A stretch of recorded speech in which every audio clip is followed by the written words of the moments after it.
এবার পূজা উদযাপনে কোনো ধরনের শঙ্কা নেই বলে জানিয়েছেন স্বরাষ্ট্র ও কৃষি উপদেষ্টা অবসরপ্রাপ্ত লেফটেন্যান্ট জেনারেল মোহাম্মদ জাহাঙ্গীর আলম চৌধুরী। সকালে গাজীপুরের কৃষি গবেষণা ইনস্টিটিউট পরিদর্শন ও মতবিনিময় অনুষ্ঠানের আগে সাংবাদিকদের প্রশ্নের জবাবে এসব বলেন। এ সময় তিনি আরও বলেন, এবারের পূজা খুব ভালোভাবে হবে, কোনো ধরনের অসুবিধা হবে না। প্রতিবারের মতো পুলিশ আনসারের সাথে র্যাব, বিজিবি ও সেনাবাহিনী মোতায়েন করা হয়েছে বলেও জানান উপদেষ্টা। তিনি বাড়ি উদ্ভাবিত কৃষি প্রযুক্তি, যন্ত্রপাতি, উদ্ভিদ ও কৃষি পণ্য প্রদর্শনীও ঘুরে দেখেন। পরে কৃষি গবেষণা ইনস্টিটিউট মিলনায়তনে কর্মকর্তাদের সাথে মতবিনিময় সভায় অংশ নেন। এবার দুর্গাপূজার কোনো ধরনের কোনো শঙ্কা নেই। র্যাবরে দিয়েছি, বিডিআর দেওয়া হয়েছে, সেনাবাহিনীকে ডিপ্লয় করা হয়েছে, নেভিরে ডিপ্লয় করা হয়েছে, প্লাস এয়ারফোর্সেরও ডিপ্লয় দেয়।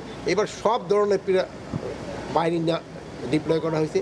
এবার পূজা খুব ভালোভাবে হবে,